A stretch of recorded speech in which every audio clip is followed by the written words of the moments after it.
ગૌતમ, જે પ્રકારથી ગોપાલ ઇટાલિયાની લીડ જોવા મળી રહી છે અને સતત એક બાદ એક રાઉન્ડ પણ આગળ વધી રહ્યા છે, શું અપડેટ છે હાલની?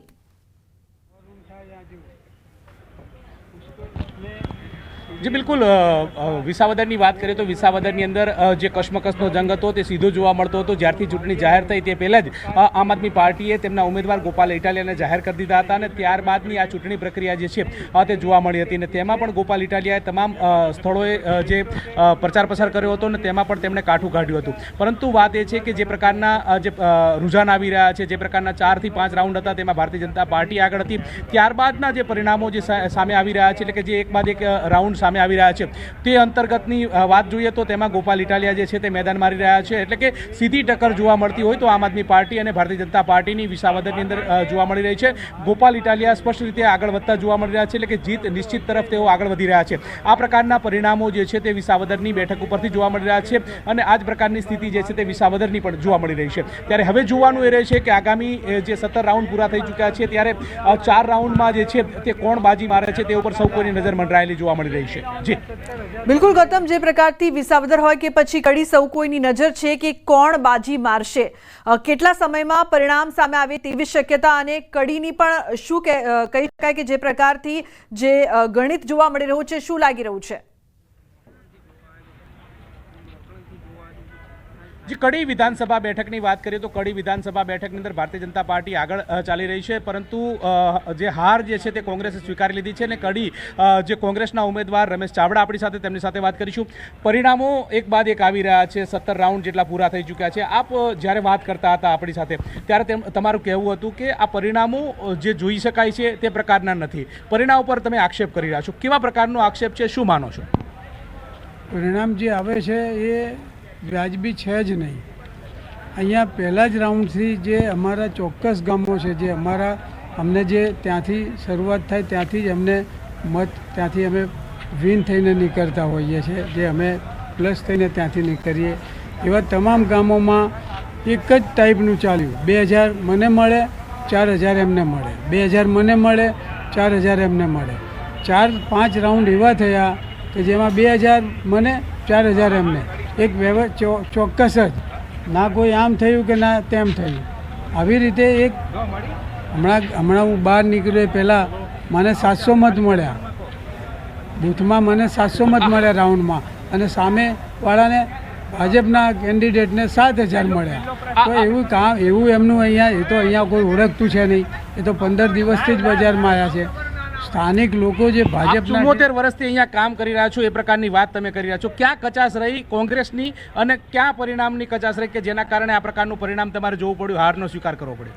અરે કોંગ્રેસની કચાશ છે જ નહીં ભાઈ, આ ભાજપવાળાની ખોટી નીતિથી હું આ જગ્યાએ ઊભો છું, તમને આપું છું। હારનું ઠીકરું કોની પર ફોડી રહ્યા છો? હારનું ઠીકરું નહીં, આમાં સીધી લીટીમાં કહું છું, ભાજપવાળાએ કર્યું છે યાર, ભાજપવાળા જ કર્યું। તમે તો તૈયારી કરીને આવ્યા હતા જીત માટેની, ડીજે મંગાવી દીધું હતું, તમામ પ્રકારના વરઘોડાને કાઢવાની તૈયારી હતી। માનતો જ નહોતો કે રિઝલ્ટ આવું આવે, શક્ય જ નહોતું આવું રિઝલ્ટ આવે, કોઈ ગાંડો માણસ હોય। અરે ભાજપ જે પ્રકારથી હાલ જે પરિસ્થિતિ જોવા મળી રહી છે વિસાવદરથી ગોપાલ ઇટાલિયા આગળ, ઉલ્લેખનીય છે કે હવે જે છેલ્લા રાઉન્ડ બાકી છે તેના પર સૌ કોઈની નજર છે, પરંતુ ગોપાલ ઇટાલિયા 14,000 થી વધુ મતથી આગળ જોવા મળી રહ્યા છે, આપ આગળ જોવા મળી રહી છે, અને જે પ્રકારથી આપ દ્વારા જે દાવાઓ પણ કરવામાં આવ્યા હતા, તો હાલ તો ગોપાલ ઇટાલિયા છે તે ખુશ જોવા મળી રહ્યા છે, કારણ કે આગળ છે 14,000 કરતાં પણ વધુ લીડની સાથે। ઉલ્લેખનીય છે કે જે પ્રકારથી આપ દ્વારા મહેનત કરવાની સાથે ગોપાલ ઇટાલિયા જીતશે તેવો દાવો પણ કરવામાં આવ્યો હતો। ગૌતમ, જે પ્રકારથી ગોપાલ ઇટાલિયા 14,000 કરતાં વધુ લીડથી આગળ જોવા મળી રહ્યા છે, હાલ શું અપડેટ છે હાલની? જી ગૌતમ।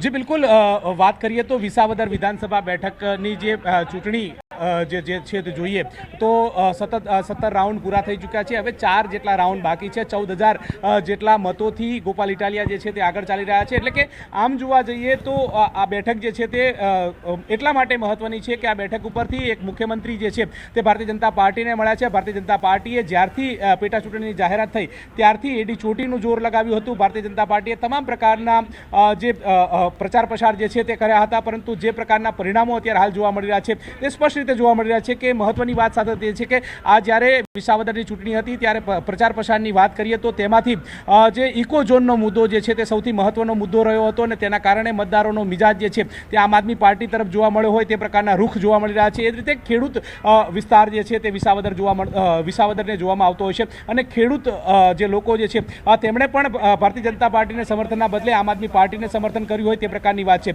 લોકો જ્યારે પ્રચાર પ્રસાર કરતા હતા, પ્રચાર પ્રસારમાં નીકળતા હતું આમ આદમી પાર્ટી, ત્યારે સીધો સંકેત આપતા હતા કે આમ આદમી પાર્ટીને સમર્થન કરશે તે પ્રકારની વાત જોવા મળી હતી. એટલે કે આ પ્રકારની વાત છે જ્યારે ચૂંટણી જાહેરાત નહોતી થઈ ત્યારથી આમ આદમી પાર્ટીએ ગોપાલ ઇટાલિયાને મેદાને ઉતારી દીધા છે અને ત્યારથી જ તેઓ ચૂંટણીના પ્રચાર પ્રસાર કરી રહ્યા છે. એટલે કે ચૂંટણી જાહેર થાય તે પહેલા જ આમ આદમી પાર્ટીએ પ્રચાર પ્રસાર કર્યો હતો. એક કારણ આ પણ જોવા મળી રહ્યું છે કે તેઓ તમામ રીતે તમામ ગામોની અંદર તો જે પ્રકારથી પ્રચાર પ્રસાર કરવામાં આવ્યો હતો આપ દ્વારા અને વિસાવદરમાં ઇટાલિયાની લીડ છે તે 14,000 કરતા વધુ 14,075 પર પહોંચી છે ઇટાલિયાની લીડ.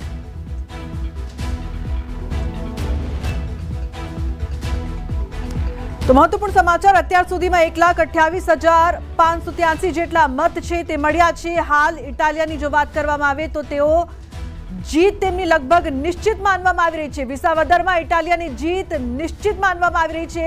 અત્યાર સુધી 1,28,583 મત મળ્યા છે તેમને અને ઇટાલિયા જીતશે તેવી પૂરેપૂરી શક્યતા છે. તેમની જીત નિશ્ચિત જોવા મળી રહી છે.